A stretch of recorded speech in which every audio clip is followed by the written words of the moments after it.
Was a reason Meghan Markle didn't want Prince Harry to go to war with the Daily Mail, and today we now understand why. Radar Online says Prince Harry is now so deeply unhappy in California, he's intent on quitting his life in the United States, with sources telling Radar he's now homesick. A lost Duke who feels stalled, isolated, and desperate to reclaim a sense of purpose away from Hollywood. Harry's relationship with Chelsea Davy, the true love of his life, front and center at the High Court on day 2 of this explosive case between the delusional Duke and the Daily Mail newspaper. Breaking news. Prince Harry's ex-girlfriend, Chelsea Davy, just became the focus of his £40 million lawsuit. Meghan Markle is reportedly furious. Harry's legal team looks like they might be ready to walk away. His $20 million book is coming back to haunt him under oath. The judge publicly humiliated him in court. And the twist nobody expected: Chelsea's husband could be preparing to sue Harry next. On top of that, there are reports the Queen warned him about this before she passed. This courtroom saga is far from over. It's day 2 at the London High Court in Harry versus the Daily Mail. The Daily Mail's barrister dropped a bomb. He started reading testimony about Harry's past with Chelsea Davy, including intimate details, private conversations, and their Botswana trip plans. This relationship, now being in the spotlight, highlights the huge difference between Harry's current wife, Meghan Markle, and the woman who he for a long time believed was the true love of his life, Chelsea Davy. But just think about the contrast here, folks. Think about why Meghan Markle is so clearly unhappy about this. Because Meghan Markle could never be said to be someone who didn't leak intimate details of her private life with Prince Harry to the media. Because she did, multiple times. Harry sat there, visibly pale. Chelsea represents a part of his life Meghan could never touch. Chelsea came from wealth, avoided fame, stayed off cameras, and never leaked stories. She moved on with dignity and is now happily married with children in Africa, living quietly. Meanwhile, Harry's private life has been dragged through the press. The contrast with Meghan, who has commercialized almost every detail of their relationship through Netflix documentaries, Oprah interviews, and podcasts, is striking. Maybe he's thrusting all this Invictus stuff at us to prove that he does something sometimes, Kev. Yeah, very much so. As I say, this is a guy, who used to have a very full and fulfilled life. Now he doesn't. And the way Radar Online put it is, or that quote, I think that does sum it up. America for him, his American dream, Harry's American dream has turned into a nightmare of disappointment. The situation is complicated. Harry claims the Daily Mail invaded his privacy over a decades-old relationship, yet he never asked Chelsea if she wanted her private life exposed in court. Reports say her husband told Harry to stop mentioning her. He ignored the warning. Now, Chelsea's name is everywhere. The hypocrisy is hard to ignore. Harry revealed private stories in Spare, including about William, his dying grandmother, and Kate's personal messages. Yet suddenly, the Daily Mail reporting on his public relationship with Chelsea is treated like a massive violation. Harry is quite delusional. I believe that he behaves like an immature teenager that is still throwing one big epic tantrum. He's not listening. Sources say Meghan is watching from California as Harry sits in London, apparently reflecting on a past love. Articles continue to highlight Chelsea's grounded nature, dignity, and quiet life. All traits Meghan is often criticized for lacking. Lots of details about their romance being discussed as Harry's facial expressions were judged in intimate detail. Now, it was telling that when Harry arrived for day 2 of this bombshell case today, an independent journalist asked him about free speech, and he conveniently chose to ignore it. Adding to the tension, Harry insisted Chelsea attend his wedding. Meghan opposed it, but Harry pushed her presence, showing who he may still feel connected to. Chelsea is only the beginning of Harry's legal nightmare. What followed in court was even more damaging. Judge Matthew Nicklin paused the proceedings, looked directly at Harry, and delivered a rebuke that will stay with him. You are doing exactly what lots of litigants do, arguing back to the barrister instead of simply answering the question. Getting into big trouble with the judge for yelling at the Daily Mail's main lawyer. Harry is out of control. He hates accountability, and his performance in the witness stand today was absolutely Wild! A royal prince being told he is behaving like any other entitled defendant, thinking he knows better than the lawyers, with reporters documenting every word, is a serious blow. Harry couldn't resist. He kept arguing, explaining, justifying. Each interruption added another layer of public humiliation. Harry loses the plot. The Duke of Sussex's first day in the witness stand in his needless and bitter war against the Daily Mail newspaper was a complete disaster. The guy is a hot mess, attacking the royal family, once again playing the victim card. Poor me, the world's least happy millionaire. Each rebuke emphasized that he has little understanding of how courts actually work. This is a man who spent hundreds of millions on legal battles across multiple cases, with a team of high-priced lawyers, yet he still can't follow basic courtroom rules. He can't just answer questions and move on. Queen Elizabeth warned him about this. She pulled him aside and said it clearly. What goes in print stays in print. She begged him not to put pen to paper, knowing her grandson's impulsiveness, his tendency for revenge, and his inability to think long-term. She understood that once something is published, it becomes permanent evidence against you. In court, Harry ignored her. He published Spare, went on a global tour bragging about its accuracy, his fact-checkers, and claimed it was the definitive truth. Now that very book is being read aloud in court, exposing lies under oath. Her warning echoes through the proceedings. What is in print stays in print. Right from the off, Harry was on the defensive and very bristly and very abrasive, and the judge intervened 3 times to try and calm him down. She saw this disaster coming and tried to prevent it. Harry thought he knew better than a woman who ruled for 70 years. That warning is coming true in the most brutal way. But the hypocrisy in Harry's case goes deeper, exposing the full collapse of his argument. While Harry claims the royal family stopped him from suing the media, his brother William quietly won multiple lawsuits, repeatedly. As a full-time working royal, William sued magazines like Paris Match and Closer, won both cases, and maintained dignity throughout. No drama, no tantrums, just professional, effective victories. Here's the detail that should hit Harry hardest. William donated all his lawsuit winnings to the Invictus Games, Harry's own charity. His brother not only won, but gave the money to Harry's organization. That proves it was possible to sue the media as a working royal. William showed a clear, professional blueprint. Quiet, successful, and generous. It's the offer to help out with royal duties that is really worth paying attention to. It shows that Harry has not given up on his dream of being half in and half out of the royal family and would like to do royal jobs again. We've seen this before. Harry has offered to step in and help, presenting himself as a kind of royal reserve player, suggesting that reliably triggers deep anxiety inside the palace. The last thing William wants is any revival of a half in, half out model, but this kite flying raises the possibility that Harry thinks the king might be persuaded to think differently. So when Harry testifies under oath that the family blocked him from taking action, it's provably false. William demonstrated it multiple times. The family never complained. Policy was just a motto, not a strict rule. Harry even admitted this on his publicity tour, saying the policy had no real weight.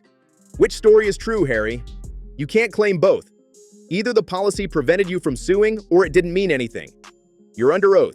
The contrast between the brothers is stark. William sued for principle and gave the money away. Harry is suing for revenge and financial gain. William sought justice.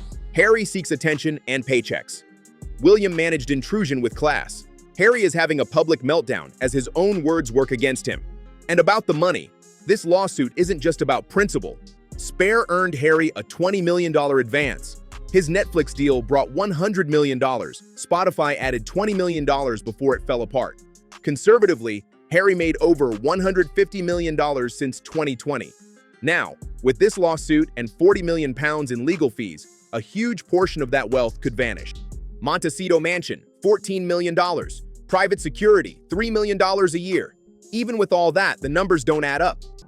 Allegations include payments for sworn evidence and the deliberate creation of a misleading email chain. Where did $150 million vanish in just 4 years? Here's what's raising eyebrows. Despite this huge income, Harry and Meghan frequently rely on other people's homes, private jets, and vacation properties. They show up to events but rarely host. They accept invitations without ever returning the favor. Industry insiders have described them in one cutting word: grifters. People who take money, fail to deliver, and walk away. That term spreads fast in Hollywood. It's a reputation killer. Every future deal becomes harder to secure. Contracts shrink. Negotiations grow tense. Netflix is reportedly reconsidering renewal. Their documentary underperformed. The Spare adaptation stalled. Every project draws controversy, but doesn't bring viewers. Executives are quietly asking if the Sussex brand is worth the trouble. The real financial risk is looming.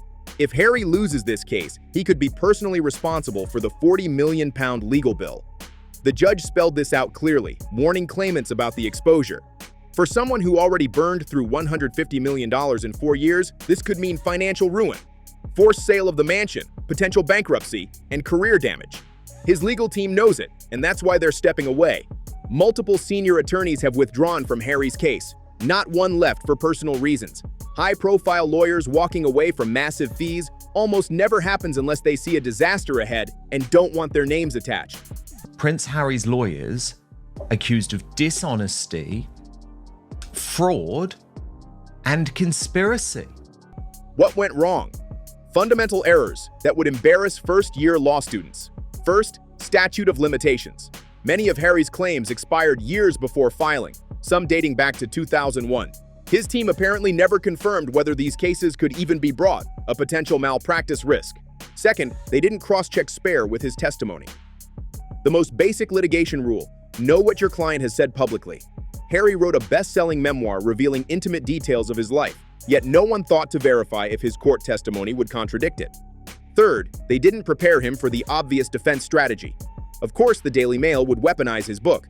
Of course, they would search for contradictions. How a $40 million legal team failed to anticipate this is baffling. Harry has no problem working with nefarious characters to get what he wants, clearly. These people, I mean, the irony that he's actually working with convicted criminals, convicted phone hackers to get dirt on other people, and he takes, the high road, doesn't he, preaching from his ivory tower about things that are morally corrupt.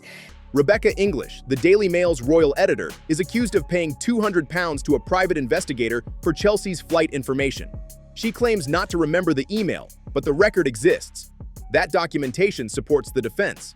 They argue the information came from legitimate sources, leaks from Harry's friends, royal correspondence, and standard journalism practices. Harry's social circles were porous. Here's where his case collapses. But Harry's in court because he's still suing the Daily Mail. He's still suing all of these papers. And what's interesting is these folks are so fame hungry, okay? And then when they get written about, they don't love the way they've been written about. It's like, okay, you guys can't make your mind up. You can't be happy. It's this catch-22. You want constant press, and you want to constantly be, a topic of conversation. When someone spends years partying, drinking, and using drugs, constantly oversharing with people who barely know them, they can't claim surprise when private details appear in the press.